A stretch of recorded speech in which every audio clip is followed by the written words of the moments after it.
आज के टॉपिक में है। ठीक है, देखो बिहार के भूगोल में जो प्रश्न आता है वो वहाँ के भौगोलिक विभाजन को लेकर हो सकता है, वहाँ की मिट्टी को लेकर हो सकता है, फसलों को लेकर हो सकता है, जलवायु को लेकर हो सकता है ना।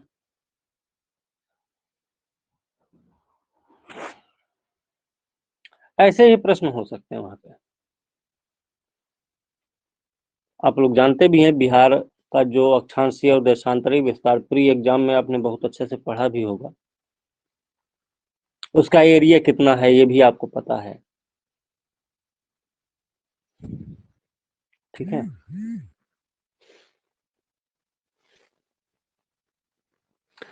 तो नॉर्मल रूप से देखा जाए तो इसकी जो सीमा है एक देश से और 4 राज्यों से लगती है। यूपी है, झारखंड है, नहीं 3 राज्य हैं, उत्तर प्रदेश, झारखंड और पश्चिम बंगाल। हम्म, लंबा चौड़ा एरिया है भाई, 94,163 वर्ग किलोमीटर का क्षेत्र है। इसके प्राकृतिक विभाजन की बात करें तो इसको 3 भागों में बांटते हैं, 3 प्राकृतिक भागों में बांटते हैं। पहला है उत्तरी बिहार का मैदान, दूसरा है उत्तरी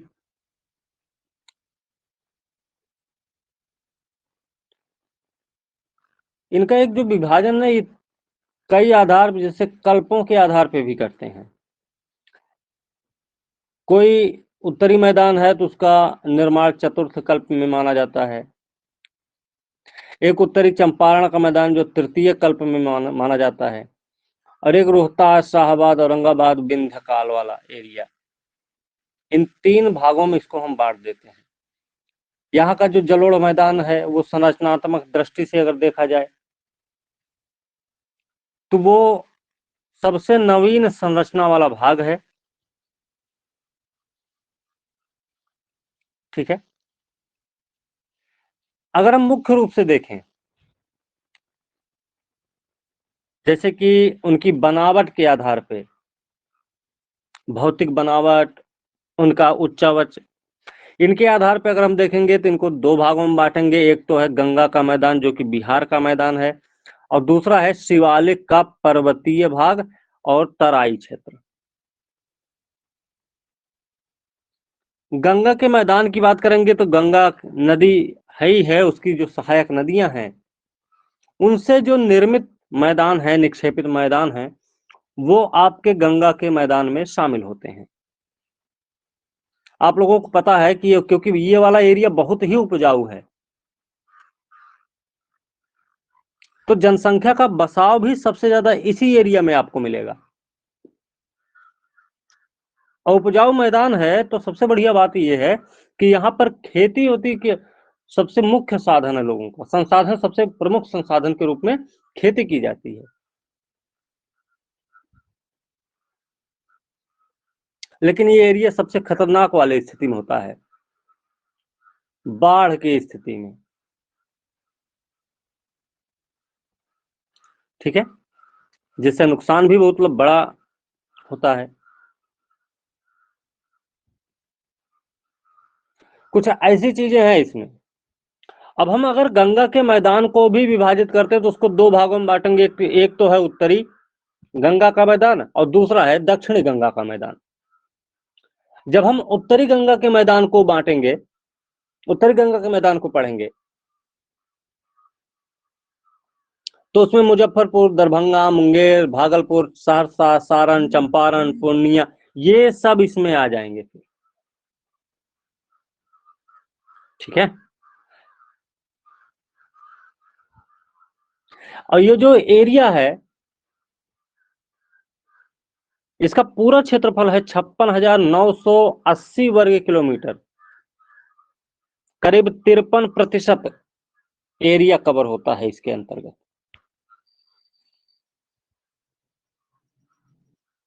इसकी औसत ऊंचाई देखेंगे समुद्र तल से लगभग 66 66 66 मीटर है।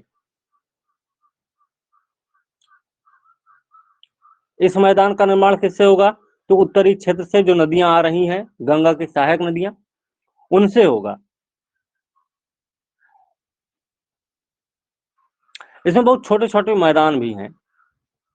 जैसे हम बात करेंगे तो इसमें सरयू पार का मैदान है, मिथिला का मैदान है, कोसी महानंदा का मैदान है। यहां पर दोआब क्षेत्र भी पाए जाते हैं, याद रखना, दोआब क्षेत्र भी पाए जाते हैं यहां पे। दोआब क्षेत्रों का नाम भी याद होना चाहिए। घाघरा गंडक दोआब, गंडक कोसी दोआब, कोसी महानंदा दोआब। दोआब का मतलब क्या होता है? सबसे पहली बात तो ये है,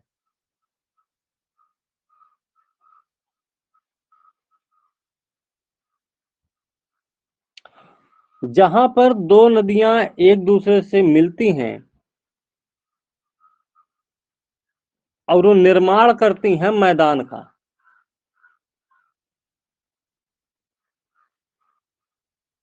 उसी को हम दोआब कहेंगे। और याद रखना, इसी क्षेत्र में, बिहार के इसी क्षेत्र में चौर, छारन, छारन,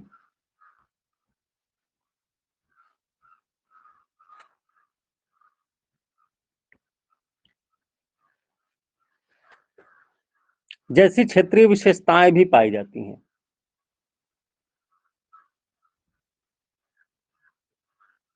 ठीक है। दक्षिणी गंगा का जो मैदान है उसमें देखेंगे तो वो करीब 19% भाग पर निर्मित है। इसमें पठारी प्रदेशों से जो आने वाली नदियां हैं, गंगा की सहायक नदियां, उनसे इन मैदानों का निर्माण हुआ है।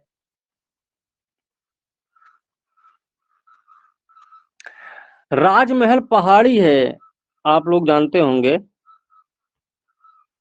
प्री वाला क्लास तो कभी आप लोग किए नहीं है। हमने गंगा के बारे में बताया है कि गंगा नदी हरिद्वार से मैदानी क्षेत्र में प्रवेश करते हुए उत्तर प्रदेश में प्रवाहित होती हुई बिहार में राजमहल पहाड़ी के उत्तर से होते हुए पश्चिम बंगाल में प्रवेश करती है। तो वही राजमहल है ये पहाड़ी, जहां पर हम देखते हैं कि इसका विस्तार बड़ा संकीर्ण टाइप का है। यहां पर उभरे हुए क्षेत्र भी हैं।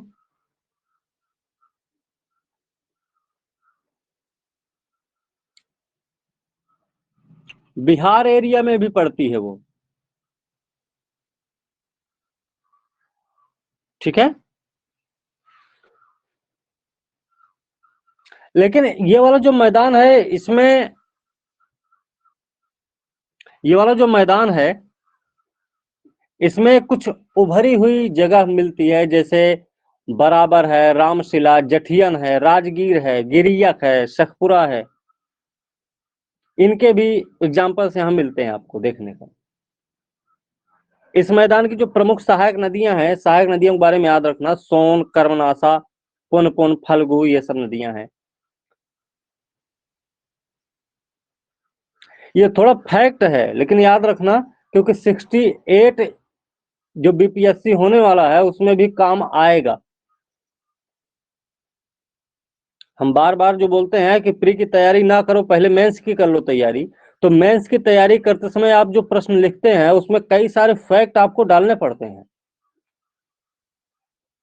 और इससे आपका मेंस भी तैयार होता, साथ में प्री भी तैयार हो जाता अच्छा खासा। ठीक है। तो थोड़ा ये चीजें हमें ध्यान में रखनी है। अब दक्षिण गंगा का अगर मैदान हम पढ़ रहे हैं, गुड आफ्टरनून, तो हमें एक चीज नहीं भूलना चाहिए कि दक्षिण गंगा के मैदान में ही टाल क्षेत्र पाया जाता है। टाल क्षेत्र क्या है? यह एक विशाल जलमग्न एरिया होता है।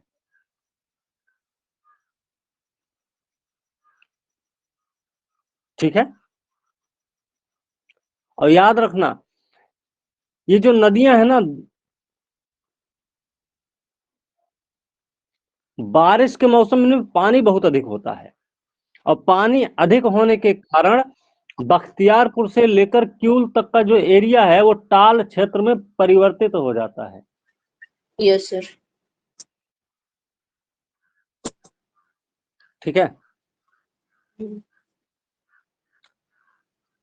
अब अगर हम बात कर रहे हैं गंगा के मैदान की, तो हमें यहाँ ये ध्यान रखना होगा कि जो उत्तरी गंगा का मैदान है, इसके तुलना में दक्षिणी गंगा के मैदान में बहुत सारी क्षेत्रीय भिन्नताएं मिलती हैं, और इन्हीं विभिन्नताओं के आधार पे हम इस मैदान को, इस गंगा के मैदान को दो उप प्रदेशों में भी विभाजित कर देते हैं। हमें देखो प्रश्न दिए हैं, पहले भी हम पहले से प्रैक्टिस करवा रहे हैं, आज से नहीं चल रहा प्रैक्टिस का काम, मेंस वाला। बिहार से संबंधित, बिहार के भूगोल से संबंधित कई सारे प्रश्न दे रखे हैं,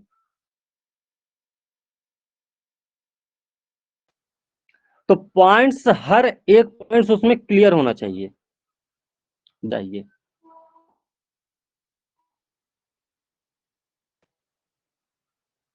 तो जो दो दो उप प्रदेश हैं इस वाले एरिया में, उनके नाम क्या हैं?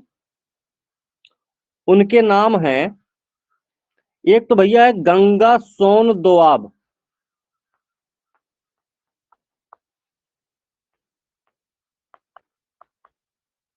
ये पहला है। और दूसरा कौन सा है? दूसरा है मगध और अंग का मैदान। ठीक है, गंगा और सोन दोआब वाले अगर क्षेत्र की बात करेंगे तो इसमें कई सारी नदियां, कर्मनाशा, बनास, सोन जैसी नदियां हैं इसमें। औसत ऊंचाई की बात करेंगे 100 से 250 मीटर तक की ऊंचाई, देख लो कितना लंबा चौड़ा अंतर है, 100 से 250 मीटर तक का। वहीं पे अगर मगध और अंग मैदान की बात करेंगे, क्योंकि दक्षिणी गंगा के मैदान का मध्य और पूर्ववर्ती भाग है, इस एरिया में छोटी छोटी पहाड़ियां पाई जाती हैं, जैसे कि बराबर की पहाड़ियां जो गया क्षेत्र में है, रामशिला, जठियन है, ये सब इसी क्षेत्र में पाए जाते हैं। इस क्षेत्र की जो प्रमुख नदियां हैं उसमें पुनपुन है, फल्गु है, पैयर है, पैयर, पैयर नाम याद रखना, पा से पतंग, पैयर।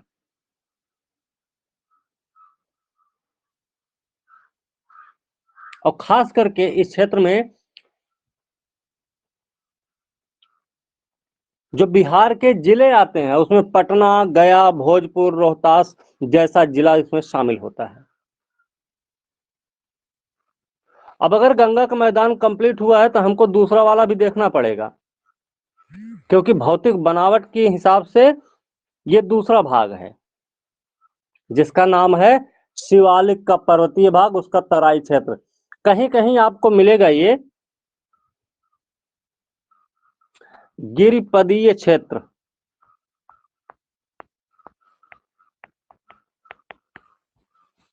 गिरिपदीय क्षेत्र के रूप में भी आप जानेंगे इसको।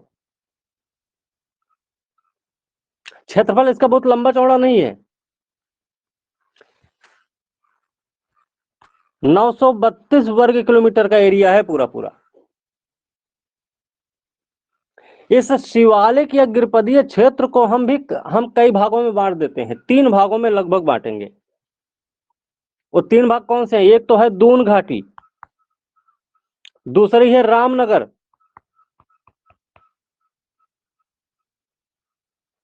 और एक है सोमेश्वर।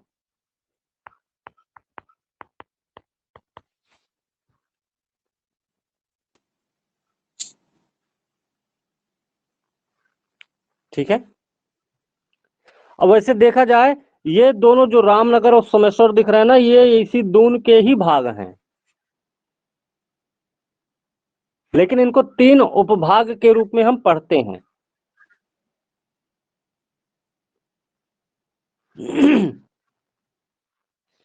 रामनगर की बात करेंगे तो इसको हम दक्षिणी श्रेणी के रूप में जानते हैं, जहां पर छोटी छोटी पहाड़ियों का क्रम देखा जा सकता है। 214 वर्ग किलोमीटर एरिया में विस्तृत है ये।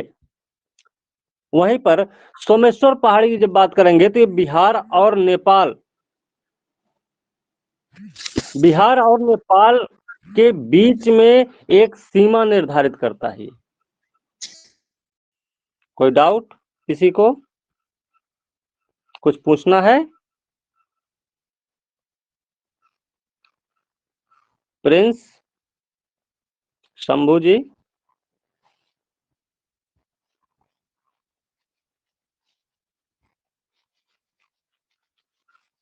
क्या पूछना?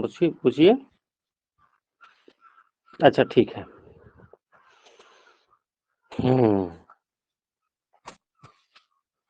देखो नेटवर्क सही रखो, ठीक है, क्योंकि नेटवर्क का ही पूरा खेल है।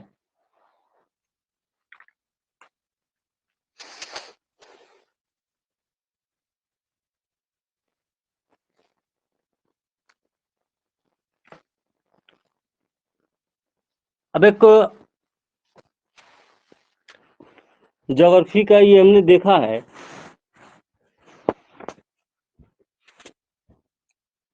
तो एक बिहार की जलवायु से भी संबंधित प्रश्न देख लेना चाहिए, है ना?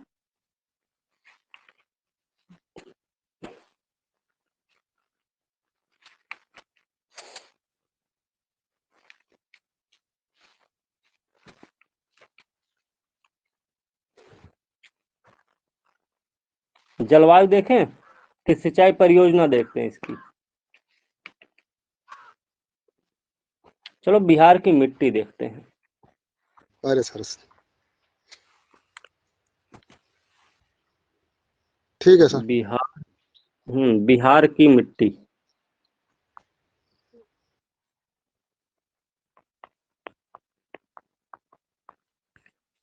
चलिए, मिट्टी क्या होती भाई? देखो हमने जब एनसीईआरटी पढ़ाया है ना,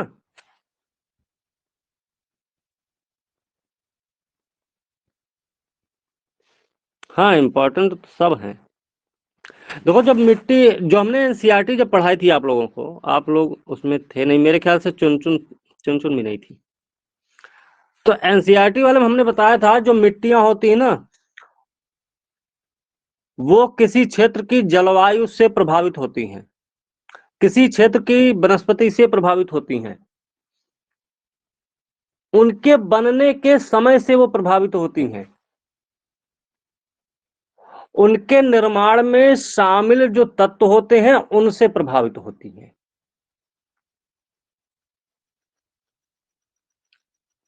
मिट्टी तो मिट्टी, चाहे बिहार की हो, चाहे पूरे भारत की हो, चाहे किसी और देश की हो।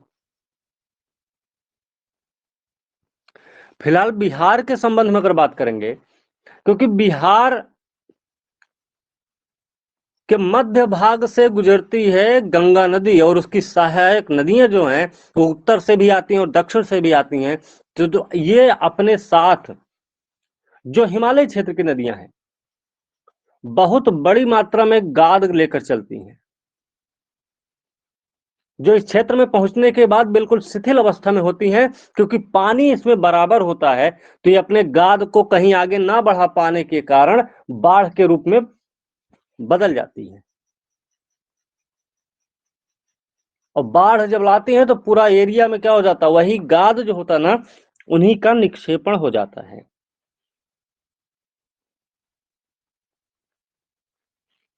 ठीक है, इन्हीं से उपजाऊ मैदान का निर्माण होता है।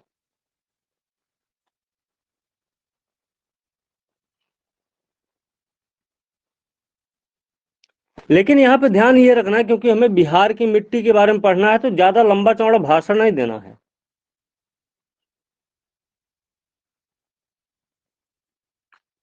मिट्टियों के जो निर्माण का क्रम है वो भूगोल के वैकल्प, मतलब भूगोल जो ऑप्शनल विषय है आपका, उसमें वो पढ़ना पड़ेगा।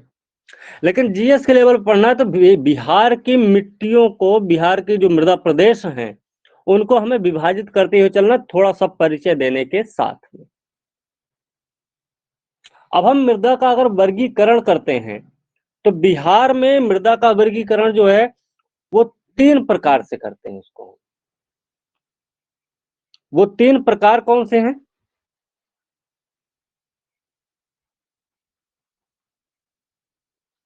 तीनों प्रकार देखते हैं पहले। एक तो है उत्तरी गंगा का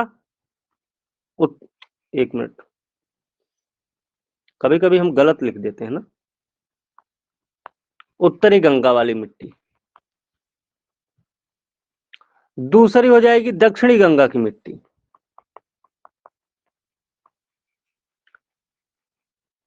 और तीसरी हो जाएगी दक्षिणी पठार वाली मिट्टी।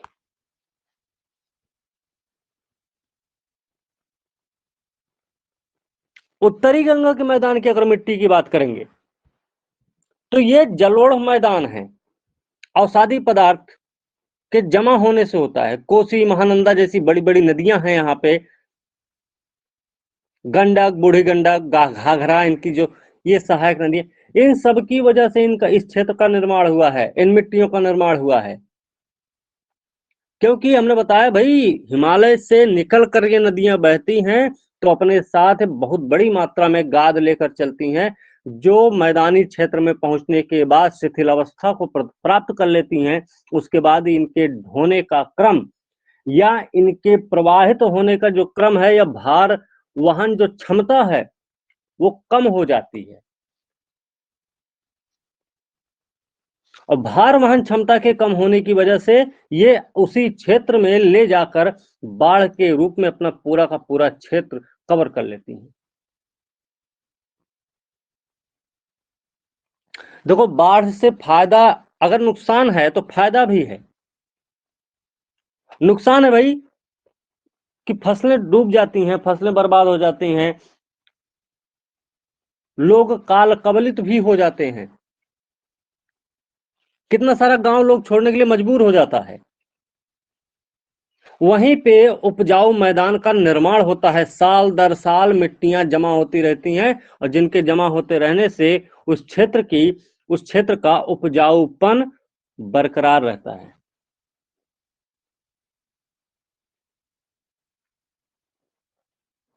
ठीक है।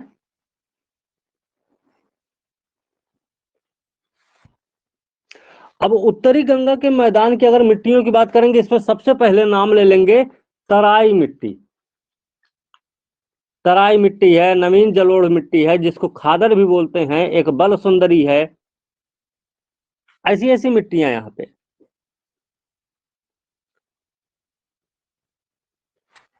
मोटा मोटा समझ के रखना, ये जो तराई क्षेत्र है,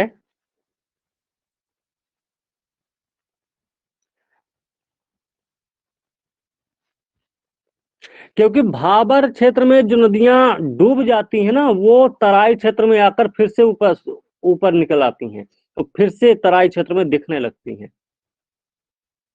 आप लोग पढ़े होंगे पहले भी। इस तराई मिट्टी का निर्माण हिमालय पर्वत से नदियों के द्वारा लाए गए अवसादों या तलहटी के अवसादन या जमाव के परिणाम स्वरूप होता है। इसमें जल जमाव की उपस्थिति पाई जाती है। इनका जो देखिए, इनका जो कलर होता है ना, वो हल्का भूरा या पीला टाइप का होता है। याद रखना, ये अम्लीय मिट्टियां होती हैं। इसमें धान, पटसन जैसे फसलें उगाई जाती हैं।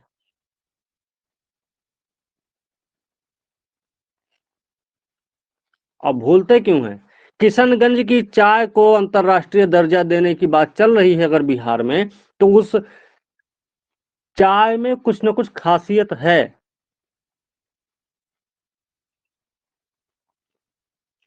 किशनगंज ये वाला एरिया है ना, ये वाला, ये पूरा बिहार है। ऐसे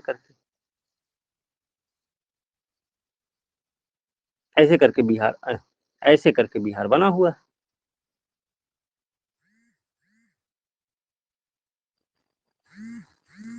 ठीक है। दूसरी मिट्टी है नवीन जलोढ़ मिट्टी, जिसको खादर बोलते हैं। साल दर साल नदियां क्या करती हैं, अपना बाढ़ का पानी लाकर जमा करती रहती हैं, और इसमें जमा करते रहने से क्या हो जाता है, नए मैदानों का निर्माण होता है, उपजाऊ मिट्टी की अधिकता रहती है, उपजाऊपन बरकरार रहता है, इसीलिए इसको खादर बोलते हैं। बांगर वाला एरिया वो होता है जो थोड़ा सा ऊंचा वाला एरिया, जहां पर बाढ़ का पानी नहीं पहुंच पाता है, वही होता है।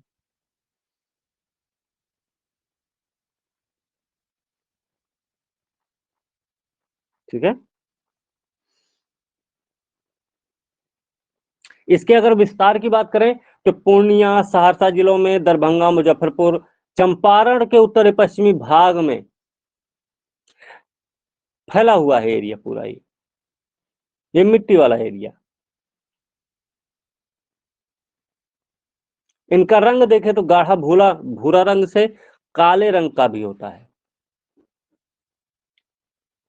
यहाँ पर फसलें धान, जूट, गेहूं, इन सब की खेती अच्छी स्थिति में होती है। यहाँ पे गन्ना की भी खेती की जाती है।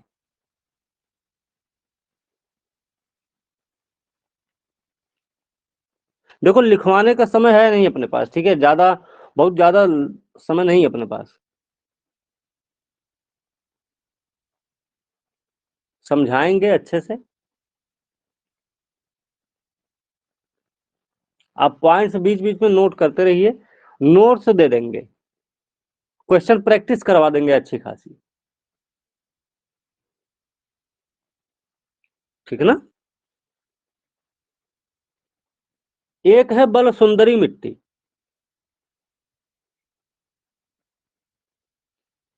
इसको अब देखेंगे तो ये बल सुंदरी जो मिट्टी है, ये पूर्णिया के दक्षिणी भाग से लेकर सहरसा, दरभंगा, मुजफ्फरपुर होते हुए गोपालगंज, सीवान, सारण और चंपारण के दक्षिणी पश्चिमी भाग तक फैली हुई है। यहाँ पर मक्का, गन्ना, धान, गेहूं, तंबाकू, इन सब की खेती होती है, बहुत बड़े स्तर पे होती है।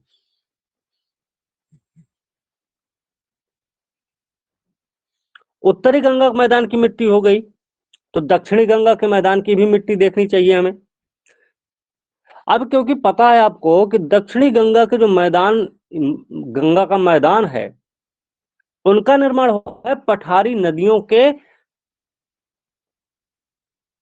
अवसादों के द्वारा। तो आपको यह भी पता होना चाहिए कि जो दक्षिण के मतलब पठारी प्रदेश से जो नदियां बहकर आती हैं, उनके साथ बहुत बड़ी मात्रा में अवसाद तो होता नहीं।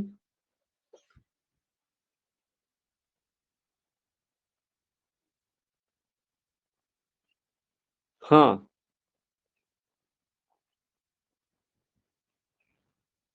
तो उससे उस स्थिति में मतलब उतना सारा मतलब निर्माण मिट्टी का नहीं हो पाता है। फिर भी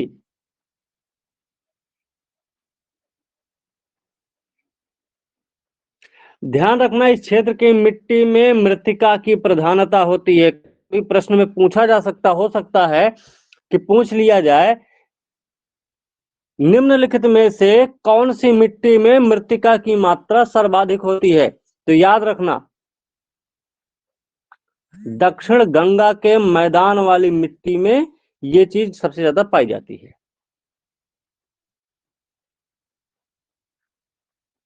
तो इसमें सबसे पहले देख लेंगे टाल।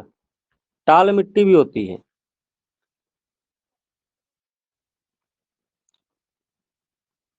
गंगा का दक्षिणी भाग का भैया एरिया है 8 से 10 किलोमीटर लगभग चौड़ा है। धूसर रंग की भारी मिट्टी होती है, जिसको हम बोलते हैं टाल मिट्टी। इनका निर्माण जो होता है वर्षा ऋतु के बाद जो बाढ़ आती है, उनके द्वारा बारीक मोटे कणों का जो निक्षेपण हो जाता है, उसी से इस टाल मिट्टी का निर्माण होता है, जो सूखने के बाद रबी की फसल के लिए सबसे ज्यादा लाभदायी होती है।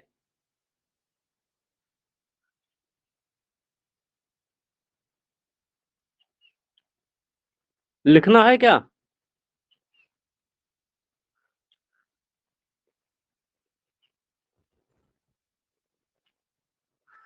शंभू, प्रिंस,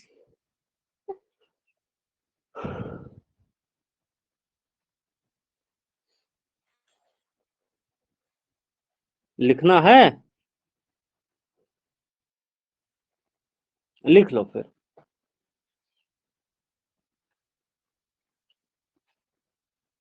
लिखो फिर, बिहार में मिट्टी। लिखो, बिहार में मिट्टी।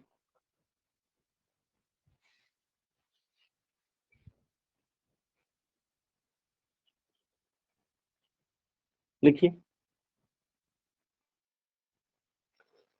बिहार में विविध क्षेत्रों की मिट्टी के निर्माण में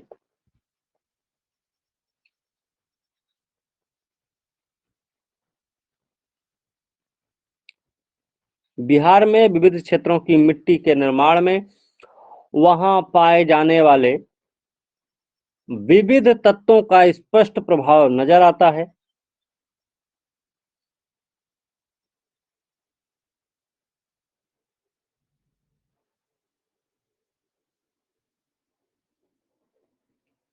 जिनका निर्माण और विकास स्थानीय चट्टानों के विखंडन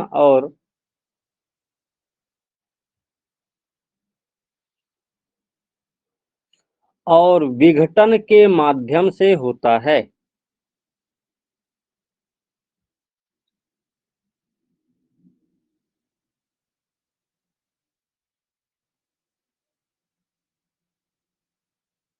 वर्गीकरण,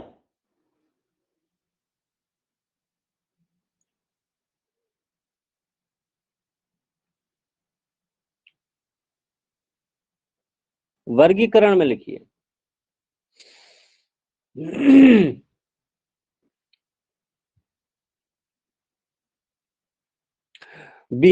प्राकृतिक भागों में मिट्टी निर्माण के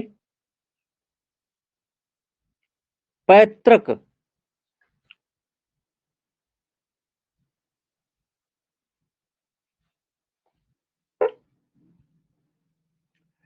चट्टानों में अंतर के कारण मिट्टियों में विभिन्नता पाई जाती है।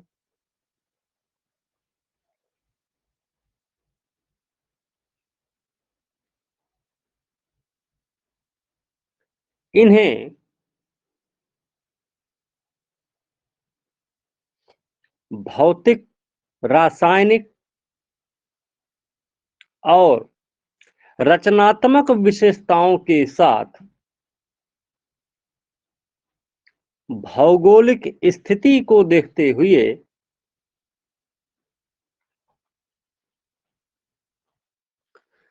तीन भागों में विभाजित किया जाता है।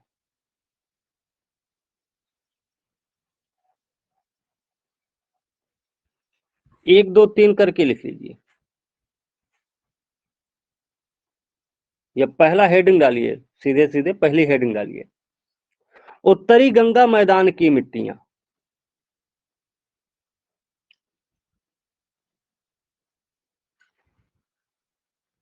लिखिएगा,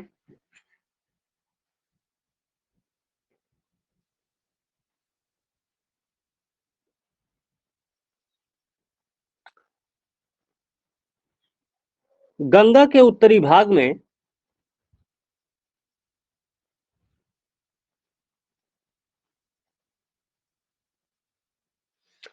जलोढ़ मैदान के मिट्टी निर्माण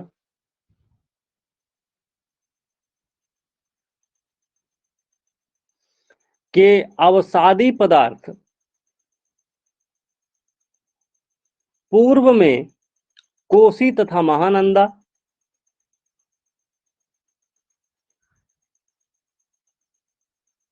पश्चिम में गंडक, बूढ़ी गंडक, घाघरा तथा इनकी सहायक नदियों के निक्षेप के रूप में प्राप्त होते हैं।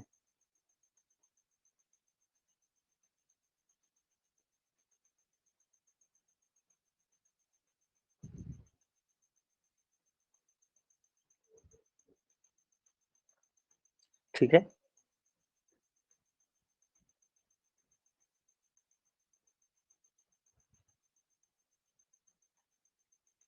इन मिट्टियों में सोडियम लवण तथा कैल्शियम कार्बोनेट की प्रधानता होती है।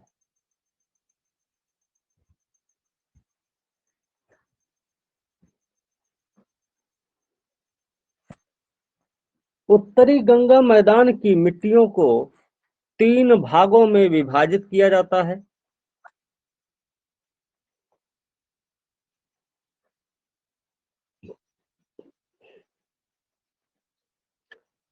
तीन भागों में विभाजित किया जाता है।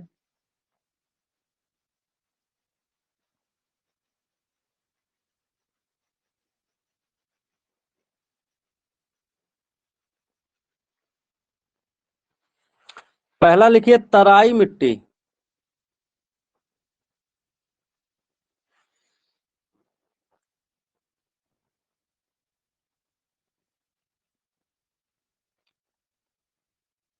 इसमें लिखना, इस मिट्टी का निर्माण हिमालय पर्वत से बहाकर लाए गए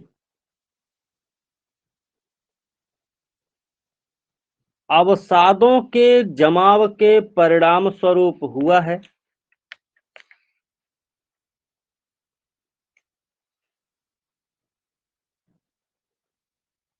जिसमें ज्यादातर जल जमाव की स्थिति पाई जाती है। ठीक है।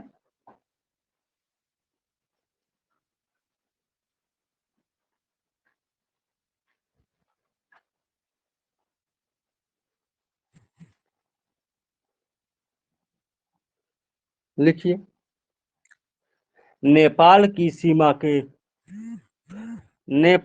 सीमा के साथ साथ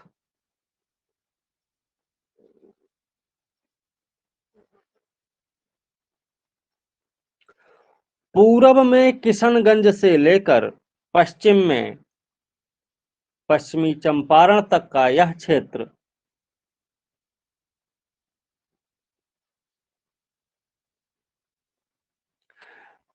लगभग 5 से 7 किलोमीटर चौड़ा,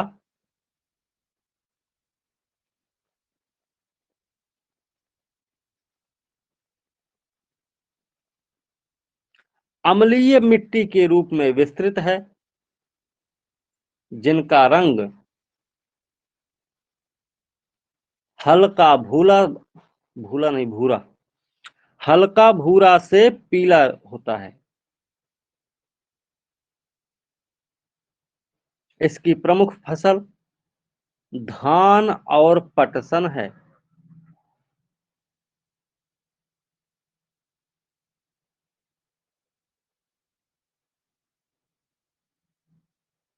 ठीक है। दूसरा नाम लिखिए, नवीन जलोढ़ मिट्टी। नवीन जलोढ़ मिट्टी।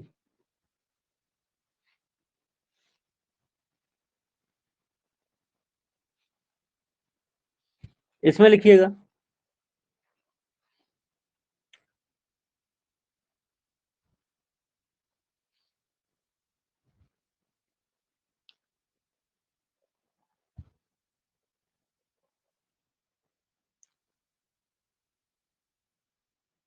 इस मिट्टी का विस्तार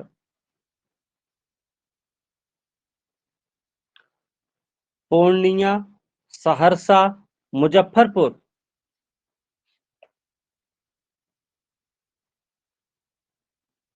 और चंपारण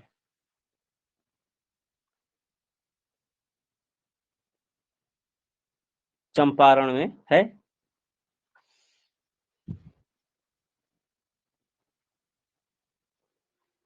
इसमें चूना तथा क्षारीय तत्व की कमी होती है। इनका रंग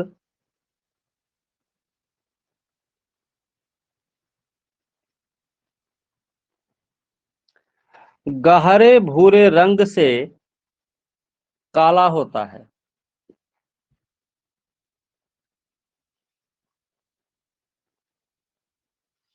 इसकी प्रमुख फसल धान, जूट, गेहूं, गन्ना।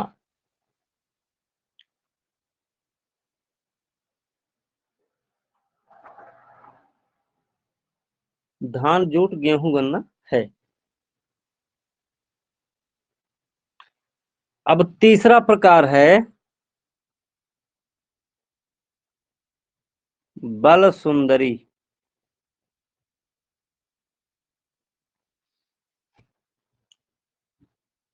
इस वाले बीपीएससी 67 में अगर हो रहा है अच्छा प्री में ना, तो मेंस में इतनी मेहनत करिए कि अगली बार नौबत ही ना आए पढ़ने की। इतनी मेहनत कर दीजिए कि निकल जाए इकट्ठा। ठीक है।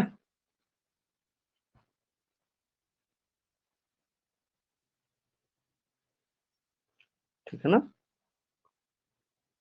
अब ऐसा कर देंगे फिर।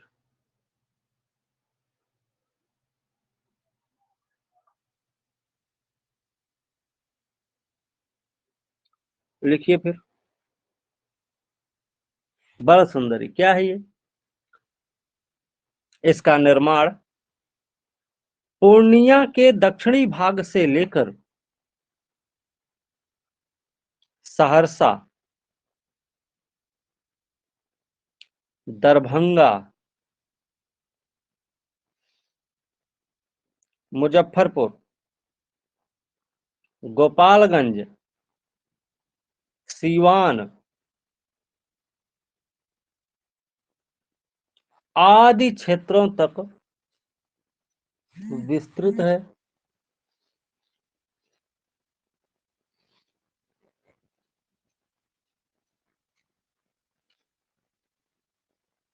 चूने की अधिक मात्रा होने के कारण यह मिट्टी क्षारीय प्रकृति की होती है, जिसमें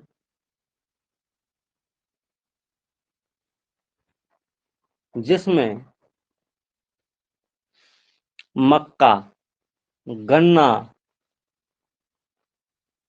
धान, गेहूं, तंबाकू की फसलें उगाई जाती हैं।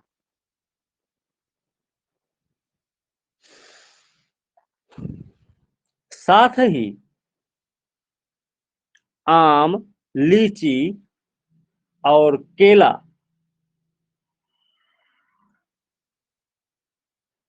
की खेती भी की जाती है।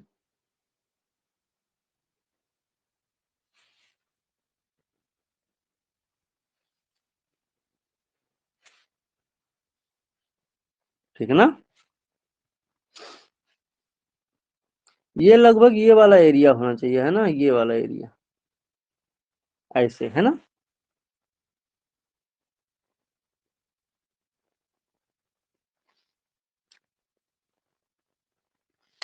अब हेडिंग डालिए दूसरा वाला, दक्षिणी गंगा की मिट्टी।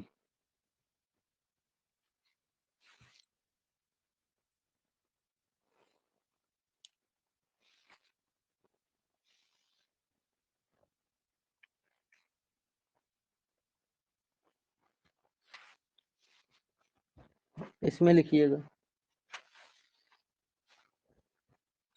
इस मैदान का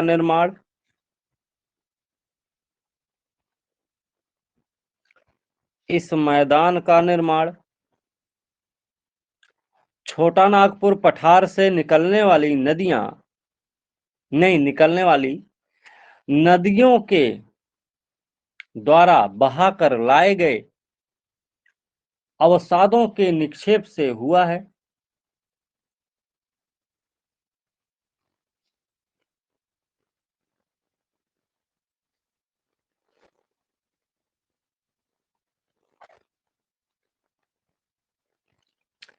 जिसमें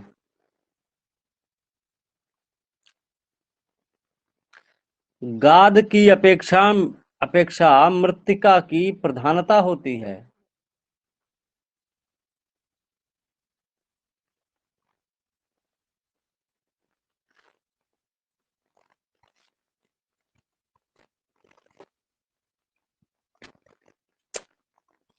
गाद की अपेक्षा मृत्तिका की प्रधानता होती है।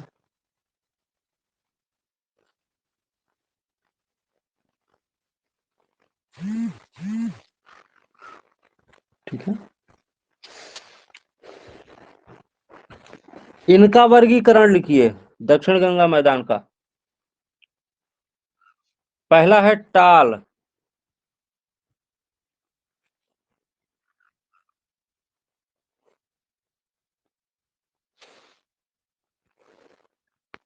ओके,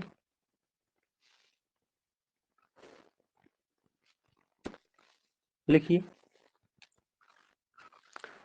लगभग 8 से 10 किलोमीटर चौड़ी पट्टी में गंगा का दक्षिणी भाग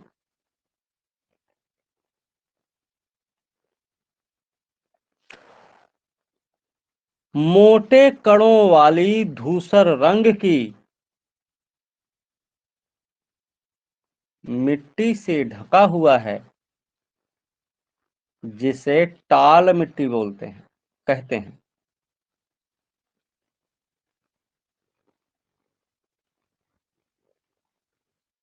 जिनका निर्माण वर्षा के बाद, वर्षा किसी लड़की का नाम नहीं ले रहे हैं, ठीक है, ध्यान रखना, नहीं तो मने मन मुस्काते रहो सब।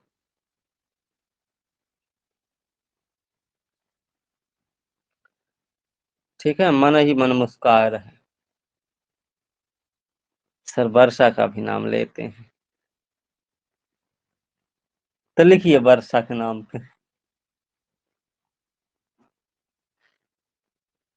जिनका निर्माण वर्षा ऋतु के बाद, देखो ऋतु भी आ गई इसमें, ठीक है, टेंशन मत लीजिएगा। आई बाढ़ के द्वारा बारीक और मोटे कणों वाली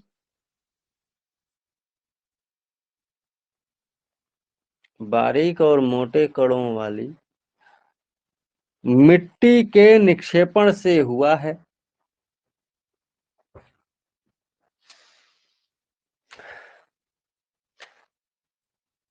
जिसमें सूखने पर रबी की फसल उगाई जाती है।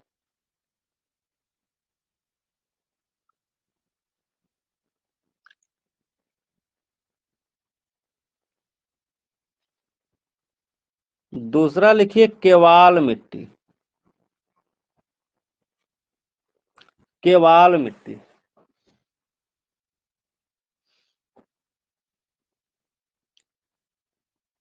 लिखिए टाल क्षेत्र के दक्षिण में विस्तृत यह मिट्टी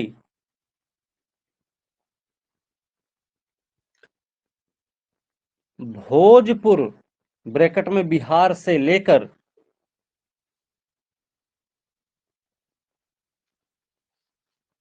संथाल ब्रैकेट में झारखंड के मैदानी भागों तक है।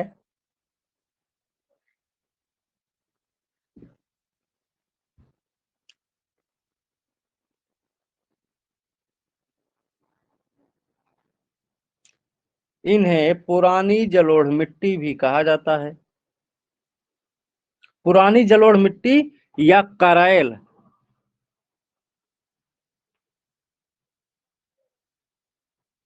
भी कहा जाता है। इनका रंग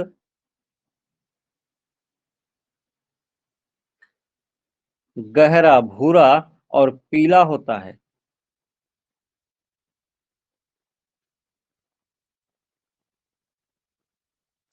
यह मिट्टी क्षारीयता और अम्लीयता की संतुलित मात्रा के कारण अत्यंत उर्वर होती है।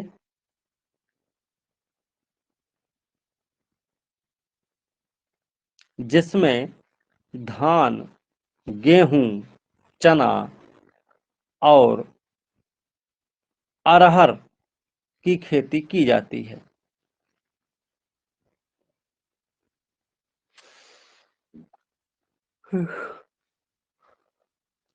ये ऊपर वाले।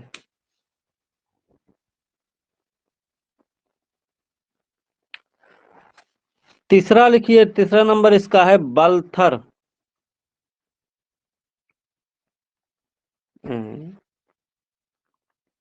एक मिनट रुकिए, तो कहीं ऐसे हो रहा है। बलथर,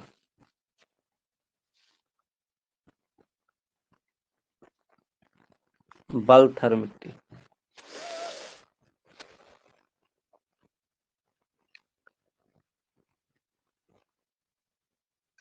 लिखिए, छोटा नागपुर पठार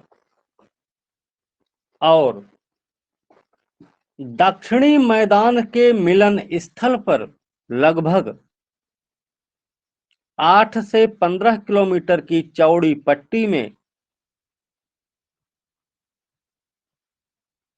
इसका विस्तार हुआ है।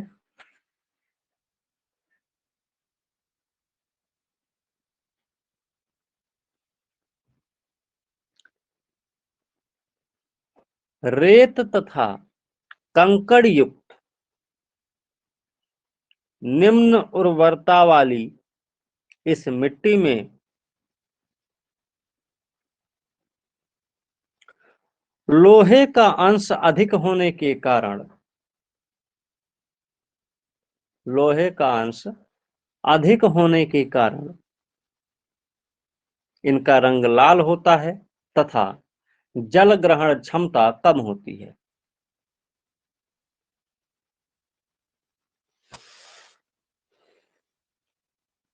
इस मिट्टी की प्रमुख फसल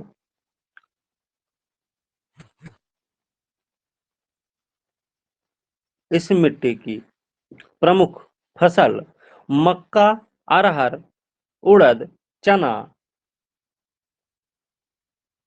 ज्वार और बाजरा है।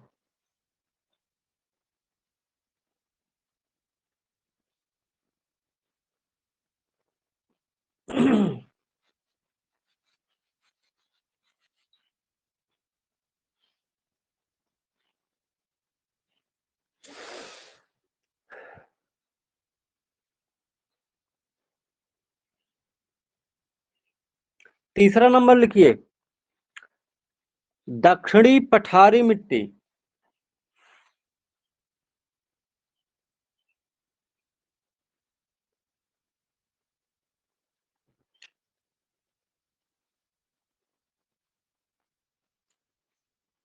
तो छठ पूजा आप लोग मना लिए बढ़िया से शंभू?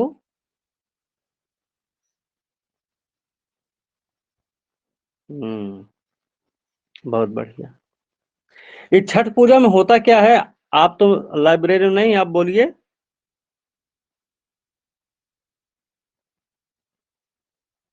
आज ना, आज आप लोग हमें छठ पूजा पे लिखकर भेजना, बढ़िया सुंदर सुंदर राइटिंग होनी चाहिए और बढ़िया सिस्टमेटिक ढंग से होना चाहिए।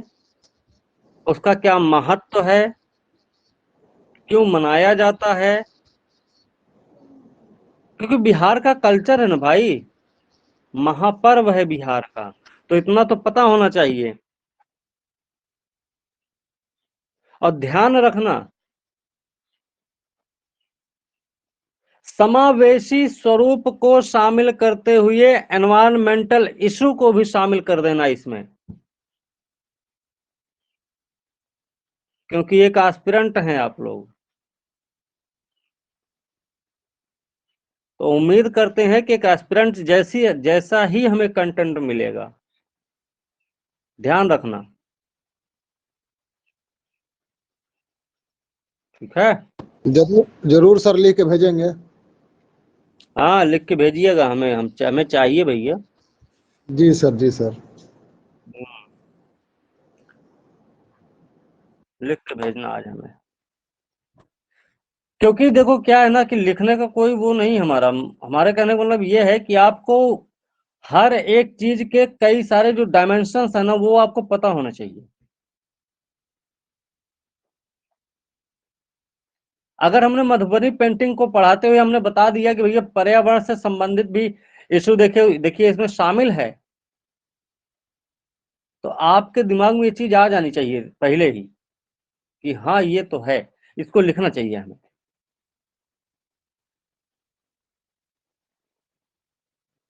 हम बता देते हैं, जैसे कि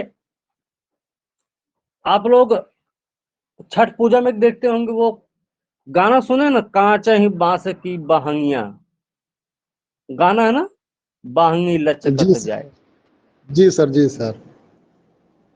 हाँ वो बड़े राग में है, अब राग में नहीं गा पाएंगे हम इतना। हाँ हाँ। हाँ बड़े राग में है वो, मेरे ख्याल से उन्होंने गाया है, जो क्या नाम उनका है, उनके शारदा पति सिन्हा, शारदा हैं।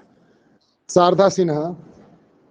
अच्छा, तो बड़ा बढ़िया गाना, ये हमने बहुत पहले सुना था, 2013 12 12 13 में, 11 11 में सुने थे, 12 12 11 12 में ही सुने थे। हाँ बड़ा आया था, बहुत बड़ा बढ़िया लगता हम। ये जो अच्छा ये बांस की बहंगिया वाला शब्द है ना, ये बांस की बहंगिया क्या कोई घर पे थोड़ी बनाता है, दौरी तो आप बनाते हो क्या?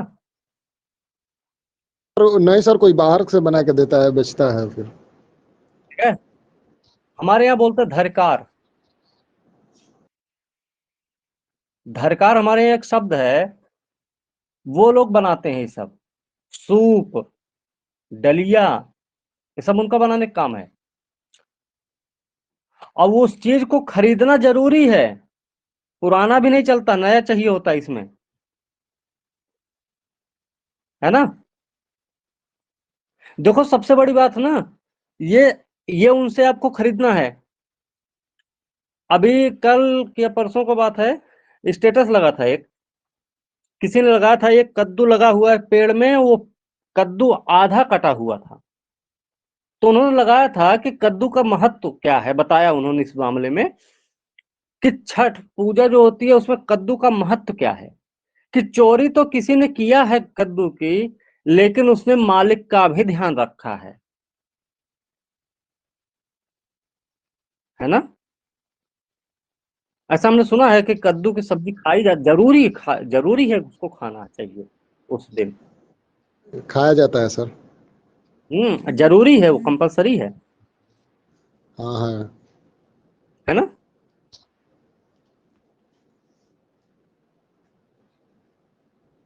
इसमें बहुत सारी चीजें हैं, आप लोग बहुत बहुत विस्तृत जानते होंगे, हम उतना तो नहीं जानते, लेकिन हाँ हम भी पढ़े हैं, ऐसा नहीं, ऐसा मत सोचना। इसमें देखो एक सबसे बड़ी बात, समरसता की भावना है। समरसता की भावना कैसे, तो भैया वहां पे चाय की स्टॉल लगाए खड़े हैं, चाय पीजिए भैया, चाय पियो भैया, चाय और चाय पियो भैया, और चाय पियो। ए भैया प्रसाद नहीं दोगे क्या, प्रसाद दो हमें। तो प्रसाद देते, प्रसाद मांगते हैं लोग, मांग लेते हैं,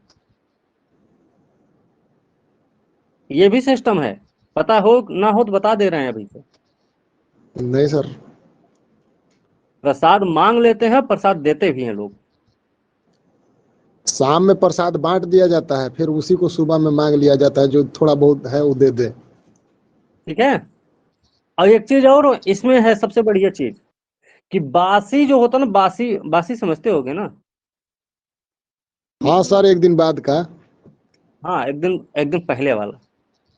हाँ। ठीक है, उसको वो बांट के खाते हैं, सबके हिस्से में जाना चाहिए, इतना ध्यान रखना है। कोई बाहरी भी आ गया ना, उसको भी दे देंगे उसी में से, थोड़ा सा आप भी खा लो। कितनी समरसता है, कितनी प्रेम भावना है, एक दूसरे को कितना बढ़िया से जोड़ने का काम है, ये देखते हो ना, ये भारत का कल्चर है।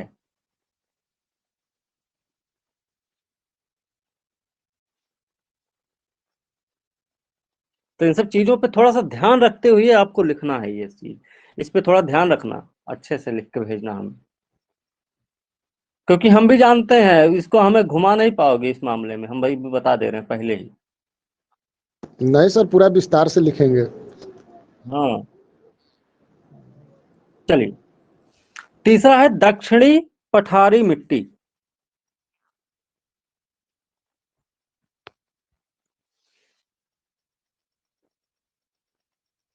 इसमें लिखिए, दक्षिणी बिहार के संकीर्ण पठारी भागों में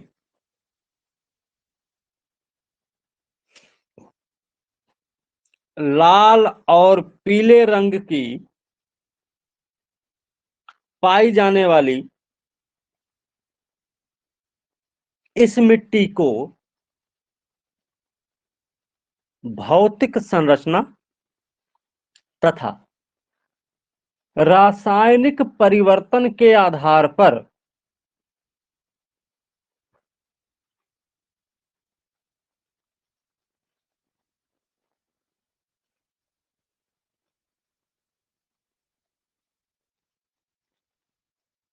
निम्न भागों में विभाजित किया जाता है।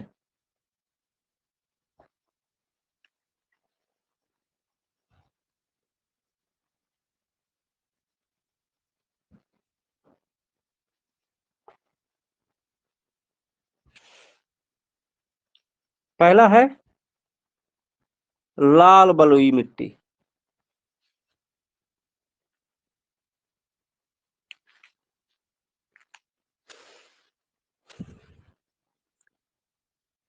लिखिए, कैमूर तथा रोहतास के पठारी भाग में पाई जाने वाली इस मिट्टी में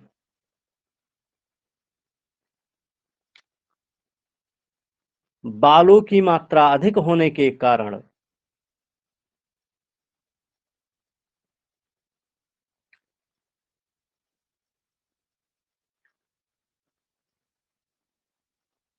निम्न उर्वरता होती है, जिसमें मुख्य रूप से मोटे अनाज उगाए जाते हैं।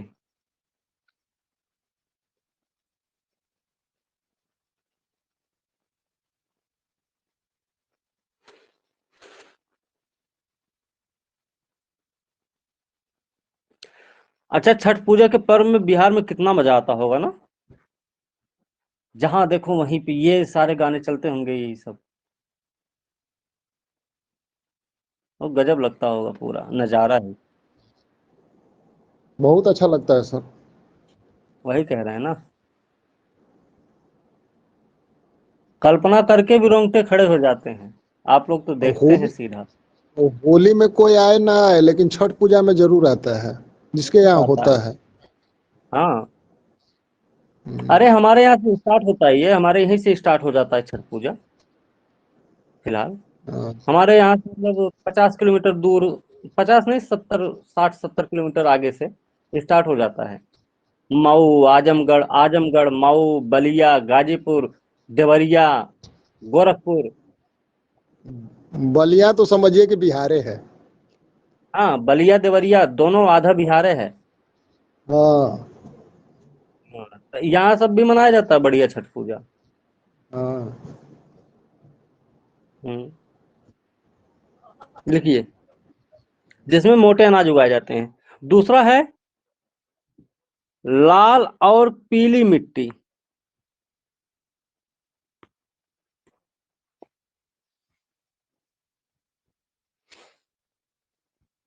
गाना है, देखो थोड़ा राग में देखते देते हैं।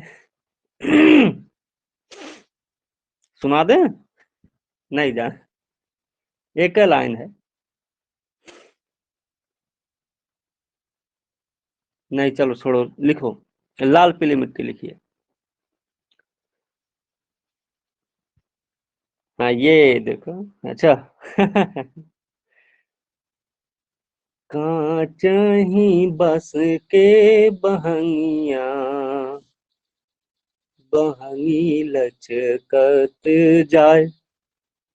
चलो। ठीक है। देखो गाने वाने में हैं, गाते में बहुत बढ़िया हैं, और डांस भी बहुत बढ़िया करते हैं, नागिन डांस करते हैं लेकिन।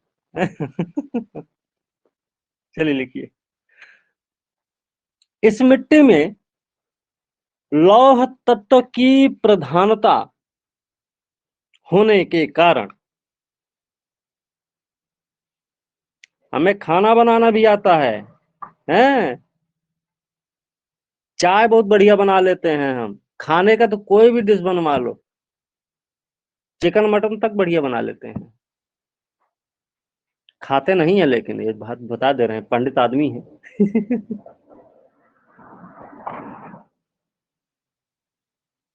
बनाते बहुत बढ़िया हैं लेकिन।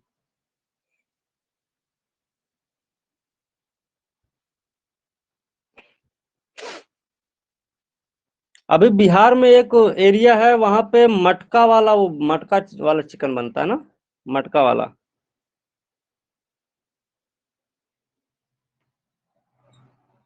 भी वो हमको सीखना है कैसे बड़ा बढ़िया बनाते हैं, हमने सुना है वो सब। हाँ, चंपारण में बहुत तगड़ा बनता है। तरीका तो जानते हैं कैसे बनता है, लेकिन कभी यूज वो आजमाए नहीं।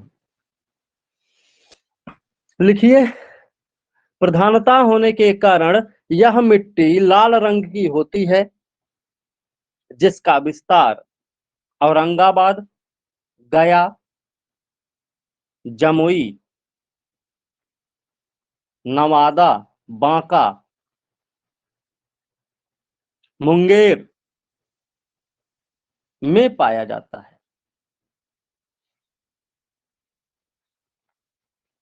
इसका निर्माण आग्नेय और रूपांतरित चट्टानों के विघटन से हुआ है, जिसमें मुख्य रूप से मक्का, दलहन और मोटे अनाज की खेती होती है।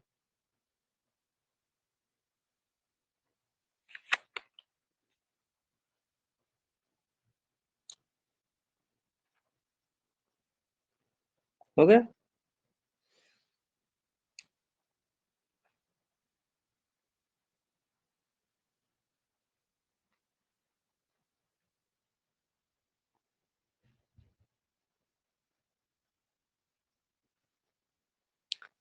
हेडिंग डालिए, बिहार की जलवायु।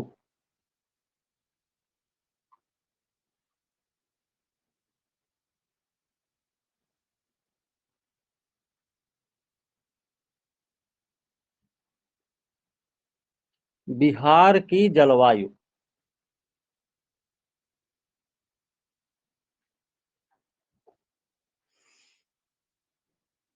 हो गया। मैदानी मिट्टी हुई नहीं क्या?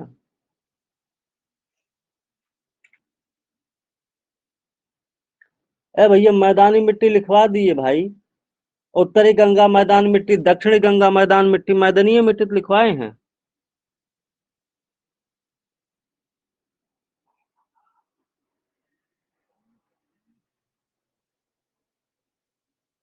शंभू, लग रहा है कहीं और बिजी चल रहे हैं आजकल। दिल्ली का असर पड़ रहा है क्या?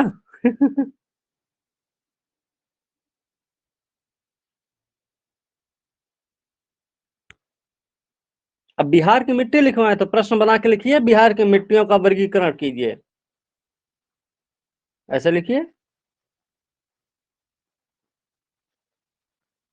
चलिए।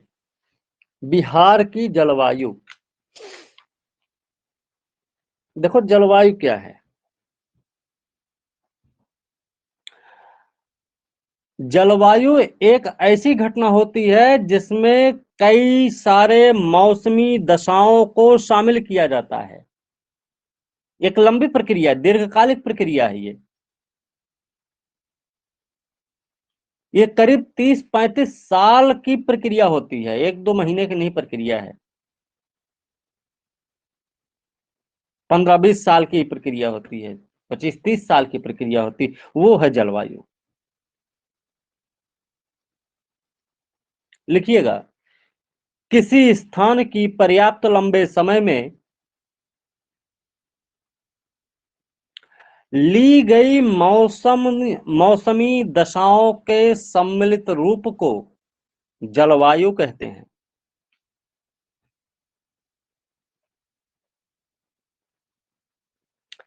जिसके प्रमुख नियंत्रक के रूप में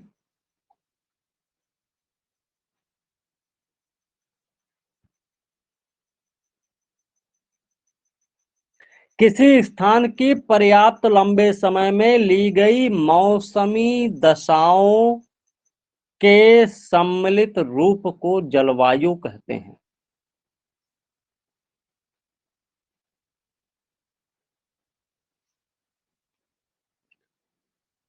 इसके प्रमुख नियंत्रक तत्वों के रूप में तापमान, दबाव, वायुदाब, पवन, आर्द्रता और वर्षण को शामिल किया जाता है।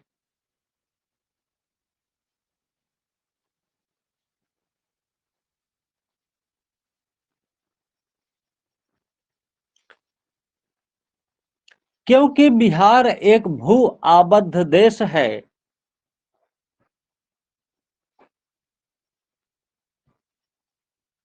जिसका लगाव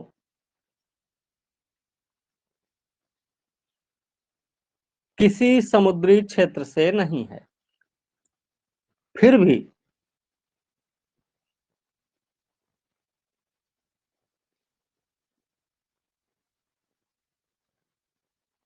यहाँ की जलवायु को प्रमुख रूप से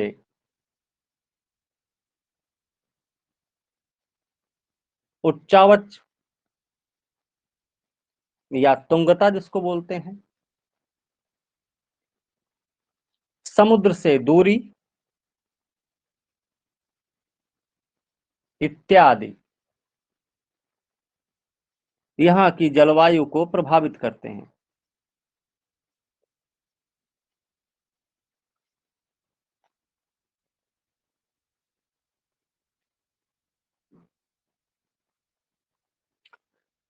हेडिंग डालिए, बिहार की जलवायु को प्रभावित करने वाले कारक। हेडिंग है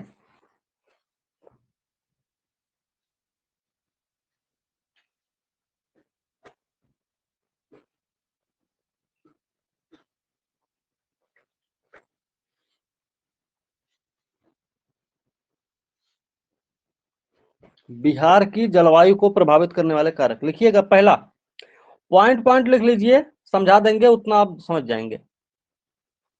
पहला पॉइंट, हिमालय की स्थिति।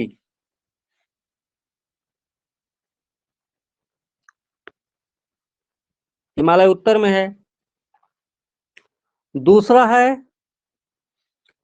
कर्क रेखा की स्थिति, देखो ये भी प्रभावित करता है।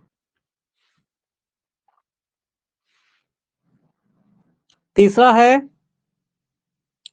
प्रायद्वीपीय भाग।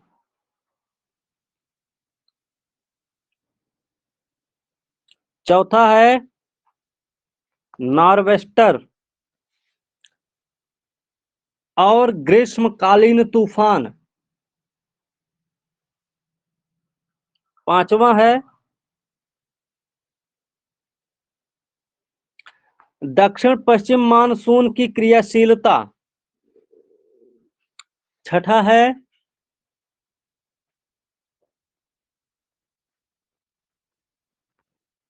बंगाल की खाड़ी की समीपता।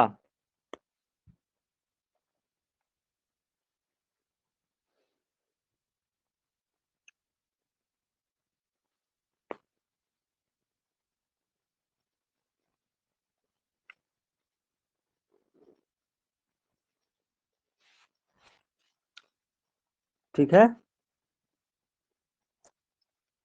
ये सभी प्रभावित करते हैं बिहार की जलवायु को, ध्यान में रखना।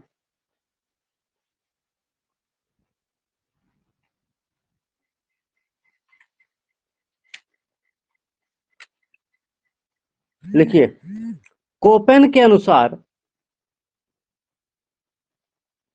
कोपेन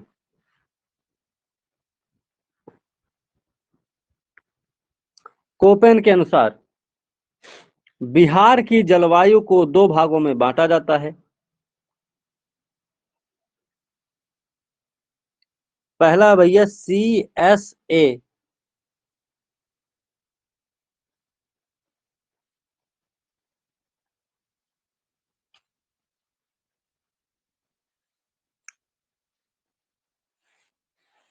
वैसे देखो, जो कोपेन ने विभाजित किया है बिहार को जलवायु विभाजन के रूप में, उनके आधार पर उत्तरी बिहार को CWG के अंतर्गत रखा जाता है और दक्षिणी बिहार को रखते हैं AW के अंतर्गत।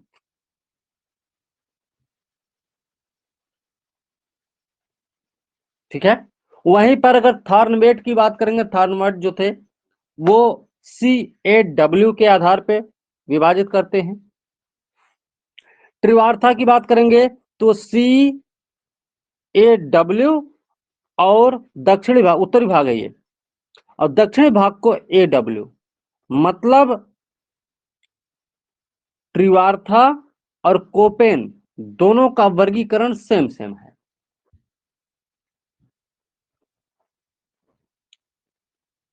लेकिन जो कोपेन जलवायु वर्गीकरण करते हैं, जैसे वो बताते हैं पटना, गया, मुंगेर, जहानाबाद, इन सब का जो एरिया है वो CSA के अंतर्गत आता है। जबकि जो CWA है इसके अंतर्गत किशनगंज है, मोतिहारी है, जोगबनी है, अररिया, ये सारे जिले, मतलब उत्तरी वाला ये भाग है ये, और CSA दक्षिण वाला भाग है। आप लिख लीजिए चाहे तो। CSA में क्या लिखेंगे? पटना, गया, मुंगेर, जहानाबाद।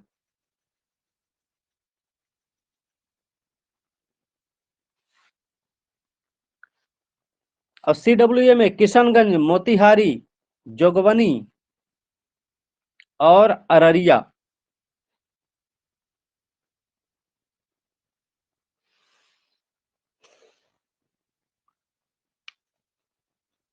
ठीक है।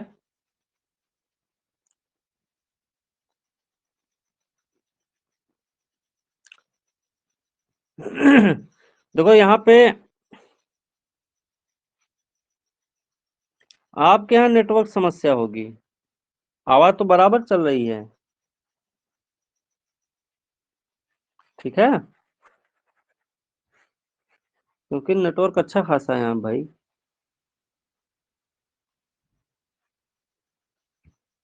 चलिए, देखो ग्रीष्म ऋतु है, वर्षा ऋतु है, शीत ऋतु है, ये 3 ऋतुएं यहाँ पे पाई जाती हैं। ठीक है, ये नॉर्मल है, ये सब जगह मिलेंगे, और ये जहाँ पे जितना सब जगह जैसा होता वैसा ही यहाँ भी होगा, जैसा यूपी वैसे बिहार में भी है।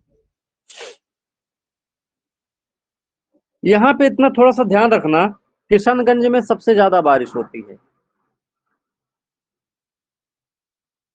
सबसे ज्यादा तापमान गया में है, सबसे कम तापमान गया में है, सबसे ज्यादा बारिश किशनगंज में होती है।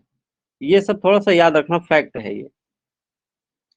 लिखिए बिहार के जलवायु प्रदेश,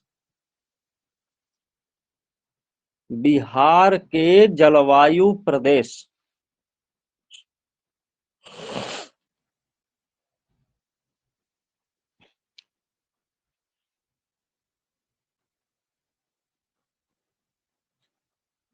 लिखिएगा, बिहार के जलवायु प्रदेशों का विभाजन वर्षा का वितरण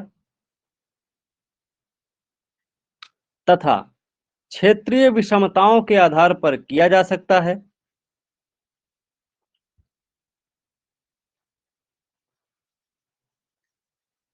यहाँ की जलवायु क्षेत्रीय स्थलाकृति से प्रभावित है, क्योंकि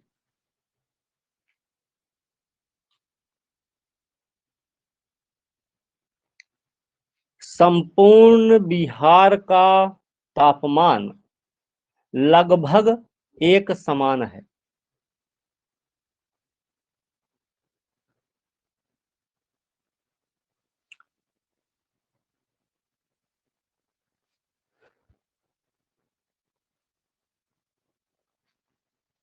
लिखिए, यहाँ की जलवायु क्षेत्रीय स्थलाकृतियों से प्रभावित है, क्योंकि संपूर्ण बिहार का तापमान प्रायः एक समान होता है। जहां सर्वाधिक गर्मी नहीं, सर्वाधिक तापमान गया में पाया जाता है, वहीं किशनगंज में सर्वाधिक वर्षा पाई जाती है।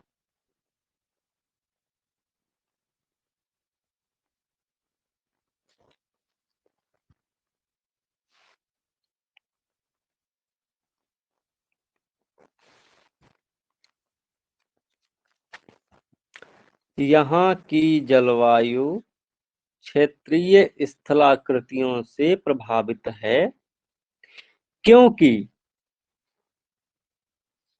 संपूर्ण बिहार का तापमान प्रायः एक समान है। जहां पर सर्वाधिक तापमान गया में पाया जाता है, वहीं सर्वाधिक वर्षा किशनगंज में पाई जाती है।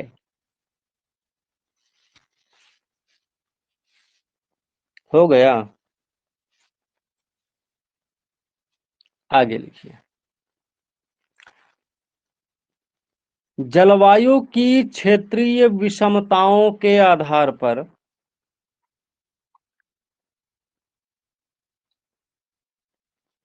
जलवायु की क्षेत्रीय विषमताओं के आधार पर बिहार को मुख्य रूप से बिहार को मुख्य रूप से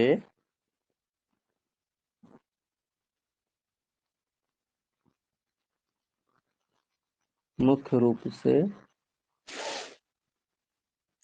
4 जलवायु प्रदेशों में विभाजित किया जाता है।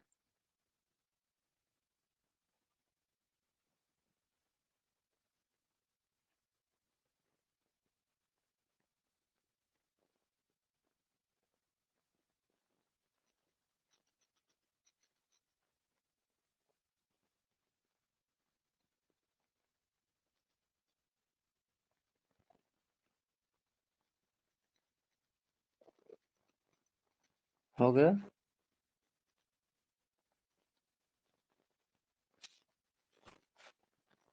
पहला लिखिए। उत्तर पश्चिमी गिरिपद प्रदेश। उत्तर पश्चिमी गिरिपद प्रदेश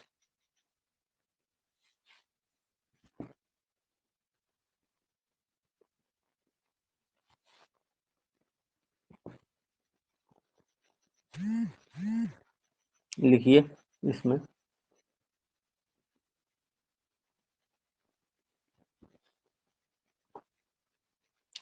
यह क्षेत्र जुलाई महीने में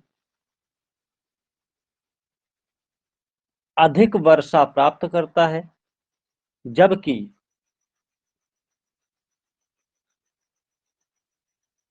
उत्तरी बिहार का अन्य क्षेत्र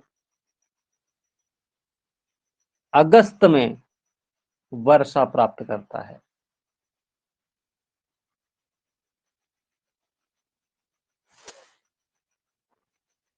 अन्य क्षेत्रों की अपेक्षा इस क्षेत्र में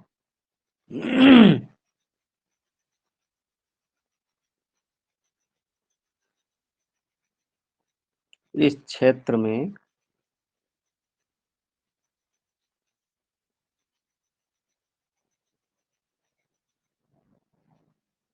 अन्य क्षेत्रों की अपेक्षा इस क्षेत्र में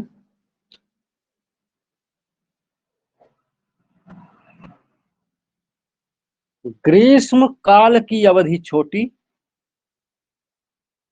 और शीतकाल की अवधि लंबी होती है।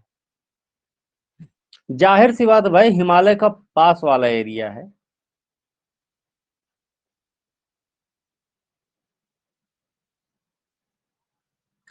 दूसरा लिखिए, उत्तर पूर्वी प्रदेश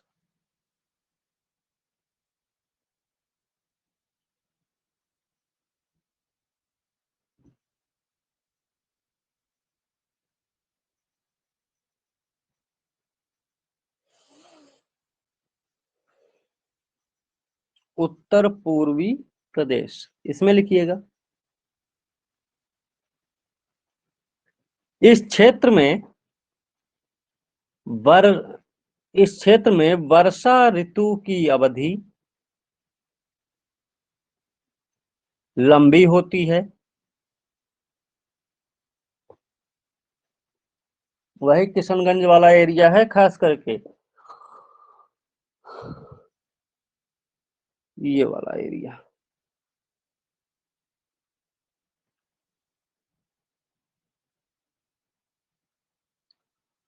जो नॉर्वेस्टर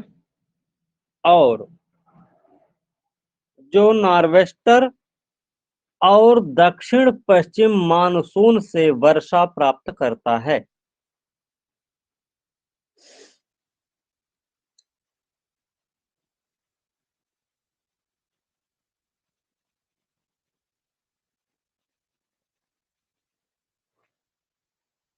तीसरा लिखिए।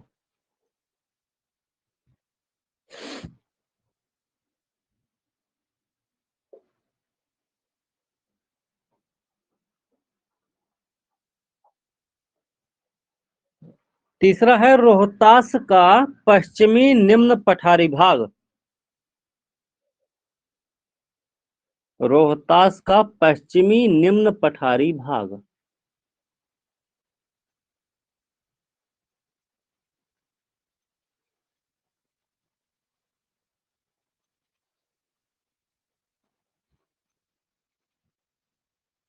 इसमें लिखिएगा। अरब सागरीय मानसून शाखा से प्रभावित यह क्षेत्र लगभग 1200 मिलीमीटर तक वर्षा प्राप्त करता है।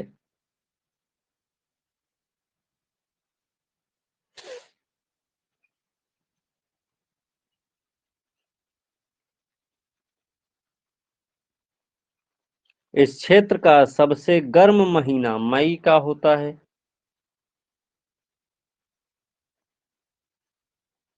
सबसे गर्म महीना मई का होता है। चौथा लिखिए मध्यवर्ती प्रदेश।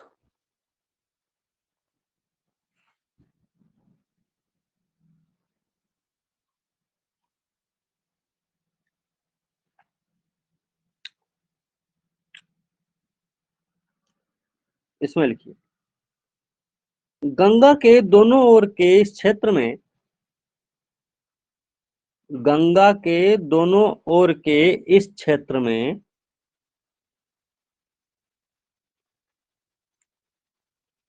दक्षिण की तुलना में उत्तरी भाग में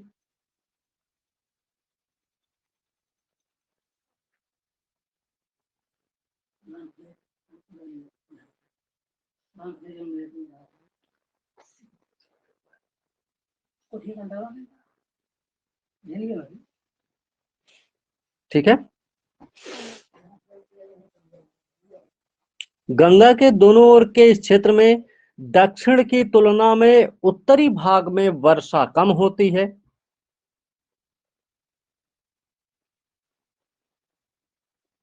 कम होती है।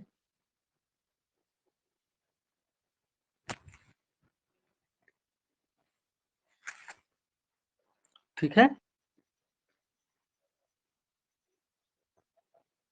यह क्षेत्र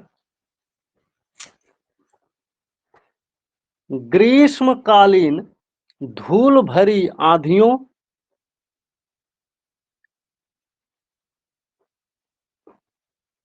और लू से प्रभावित होता है।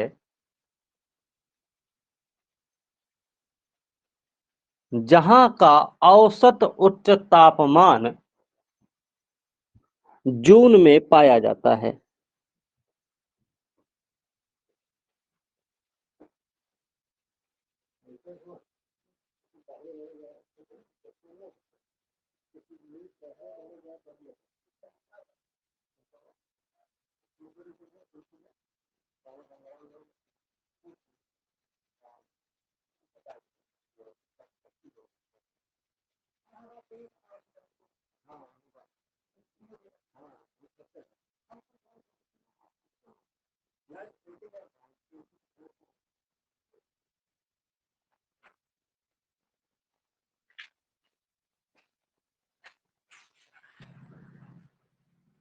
हो गया भाई?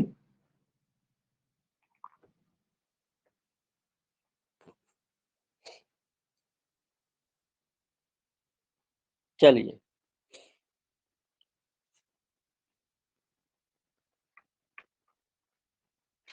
अभी क्या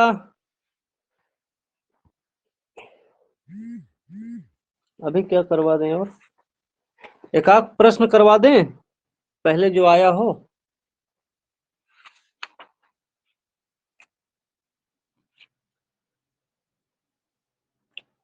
चलो एक प्रश्न देख लेते हैं।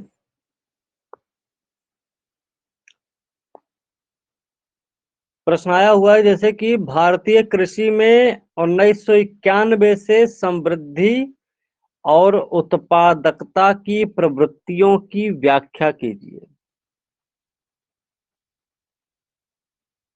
नेहरू वाले में क्या डाउट भाई? नेहरू जी वाले में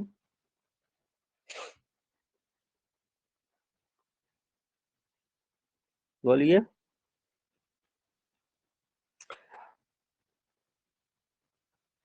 अच्छा,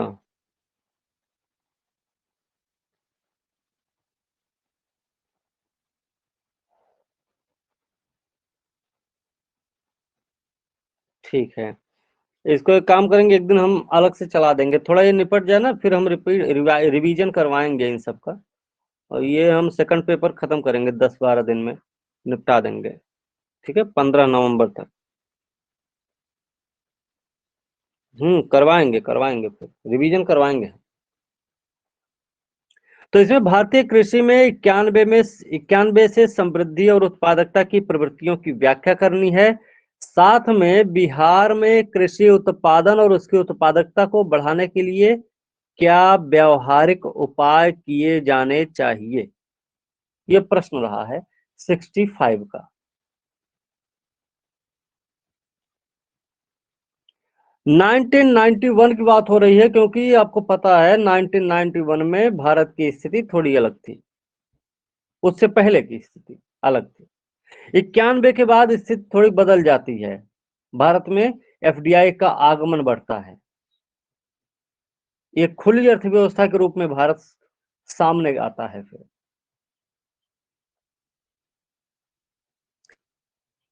विदेशी दिग्गज कंपनियां भारत के बाजार में शामिल होती हैं, और वो अपने उत्पादों को भारतीय बाजार में लाती भी हैं,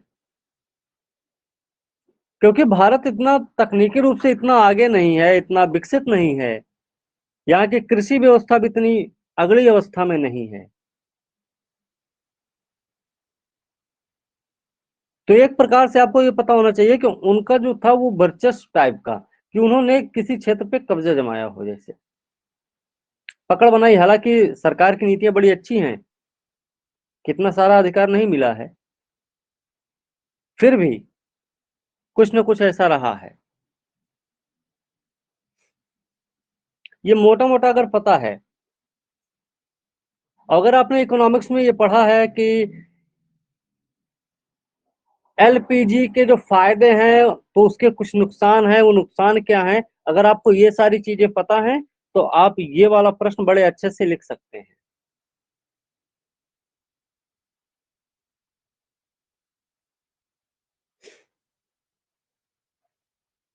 बात कृषि की हो रही है, क्योंकि भारत की एक बहुत बड़ी जनसंख्या कृषि पर निर्भर है, और भारत मतलब कृषि भारत के जीडीपी में थोड़ा अच्छा खासा योगदान भी देता है भाई।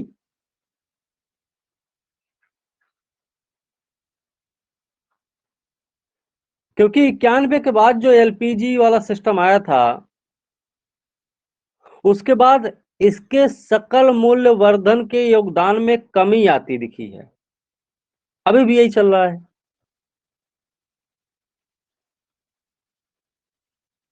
कि जिसमें बहुत बड़े मतलब जनसंख्या का बहुत बड़ा भाग लगा हुआ है, लेकिन फिर भी इसका जो योगदान है जीडीपी में वो उस हिसाब से नहीं है। तो उसके पीछे के कुछ रीजंस रहे होंगे। जैसे बात करें अगर 1991 से जो समृद्धि और उत्पादकता की प्रवृत्तियां रही हैं कृषि क्षेत्र में, वो कुछ कैसे रही हैं? तो सबसे पहली बात है, कृषि समृद्धि उत्पादकता में काफी धीमी प्रगति देखी गई है। पॉइंट के अनुसार लिख सकते हैं।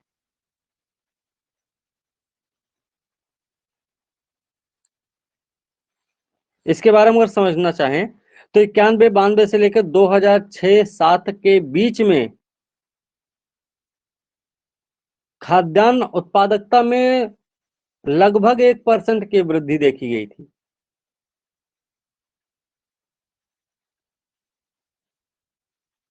वहीं पे 91 से लेकर 2020-21 तक की अगर बात कर लें या अभी तक की बात कर लें, तो समृद्धि और उत्पादकता में कम वृद्धि दर के चलते जीडीपी में इसका प्रतिशत निरंतर कम होता चला गया है।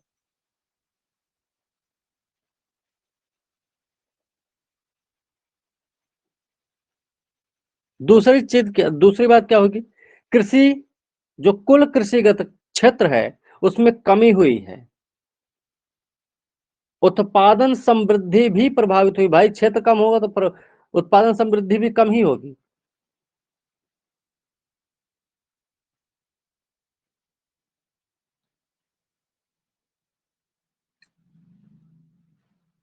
ठीक है, लेकिन यहाँ पे इस प्रश्न का जो दूसरा भाग है कि बिहार में बताना है कि कौन से उपाय अपनाए जाने चाहिए, कौन सा अपनाना चाहिए।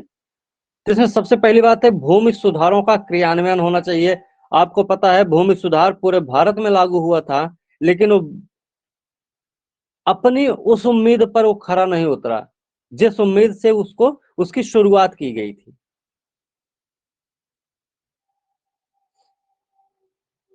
और याद रखिए, भारत में भूमि सुधार कानून लागू करने वाला पहला राज्य था बिहार।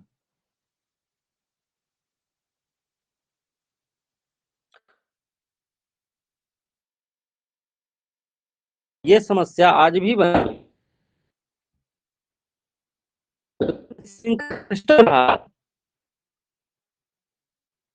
वो उतने हद तक प्रभावी नहीं रहा है। बिहार जिसके पास है बहुत है, और जिसके पास नहीं है तो नहीं है। तो पहली बात तो इस पे ध्यान रखना। इससे बेनिफिट क्या होगा कि अगर माँ के पास है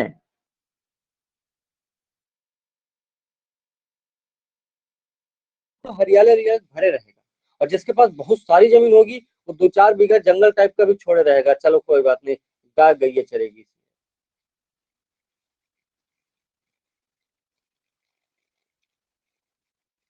बात समझ रहे हैं ना? तो एक तो ये सिस्टम अपनाना चाहिए। दूसरी बात है, भूमि और जल संसाधनों का एकीकृत प्रबंधन होना चाहिए। आप देखते होंगे छोटा आकार, जोत का छोटा आकार है, उसको बड़ा करना चाहिए,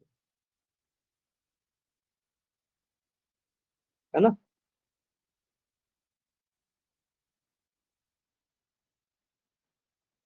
सिंचाई सुविधा बढ़ानी चाहिए, क्योंकि अभी भी बिहार में जो कृषि है वो मानसून आधारित कृषि है।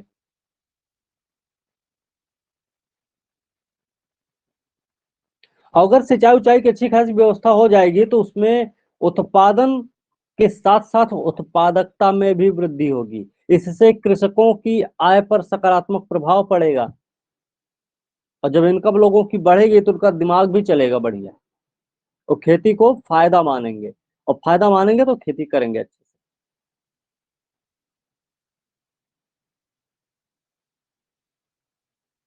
बेहतर आगत उपलब्ध कराना। अरे बीज यूज होता भाई, बीज है, खाद है, इन सबके भी मामले में थोड़ा ध्यान रखना चाहिए, क्योंकि ये बहुत महत्वपूर्ण भूमिका निभाते हैं उत्पादन में। हालांकि भारत में हरित क्रांति को सफल बनाया जा सका है, लेकिन आवश्यकता है कि बिहार की आवश्यकताओं को भी ध्यान में रखकर सरकार कृषि आगतों की बेहतर उपलब्धता को सुनिश्चित करे। किसानों को नई उच्च उपज देने वाली किस्मों की बुआई, परिपक्वता और सिंचाई के तरीकों में शिक्षित किया जाना चाहिए। इसकी जरूरत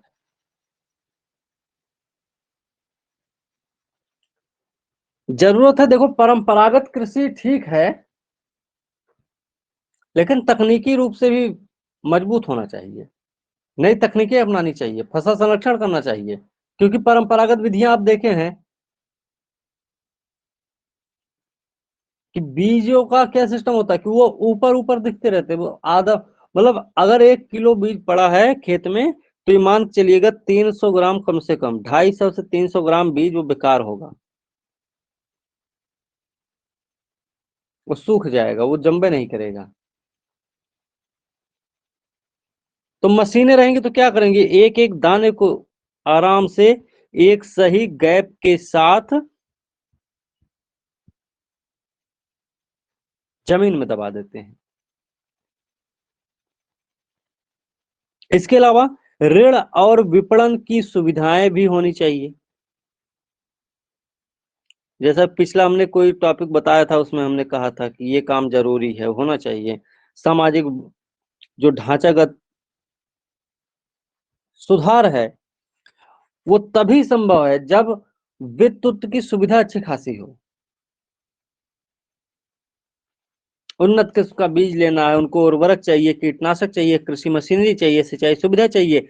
इन सब के लिए पर्याप्त पूंजी संसाधन होने चाहिए,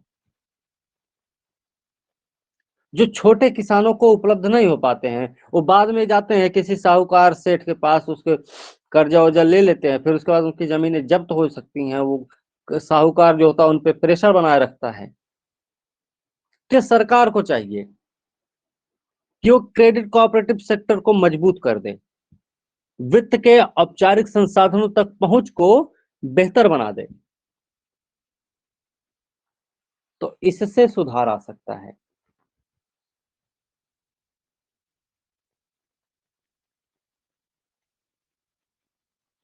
ठीक है, लेकिन हमेशा एक चीज याद रखना, कई बार आप लोग जो निष्कर्ष उसका लिखते हैं ना, उसमें बड़ा हौच पौच होता है, कुछ भी बता देते हैं सब। निष्कर्ष में हमेशा याद रखना पॉजिटिव वे होना चाहिए थोड़ा सा। हालांकि लगा सकते हैं, हालांकि बिहार में ये स्थिति है, लेकिन हाँ, सरकार के जो प्रयास रहे हैं वो कुछ इस तरीके से रहे हैं। पर्याप्त मात्रा में तो सफल नहीं कह सकते, लेकिन फिर भी कुछ हद तक सफल साबित हुए हैं। ये इस तरीके से थोड़ा आपको बताना चाहिए, इसमें आपको बेनिफिट है।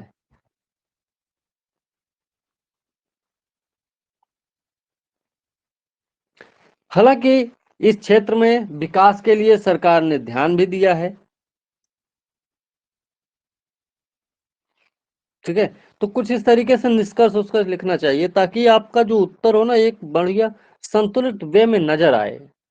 और निष्कर्ष बहुत जरूरी होता, हर एक चीज पर निष्कर्ष देना चाहिए हमें। ठीक है ना।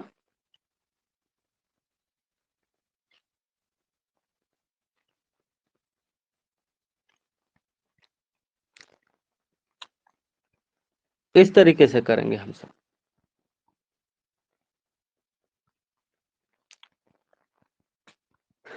ठीक है, तो आज की क्लास यहीं पे खत्म करें।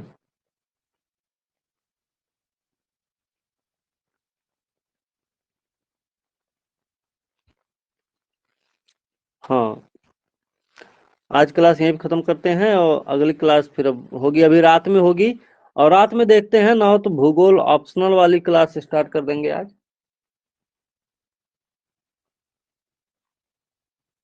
या फिर इसको निपटाएं पहले पूरा।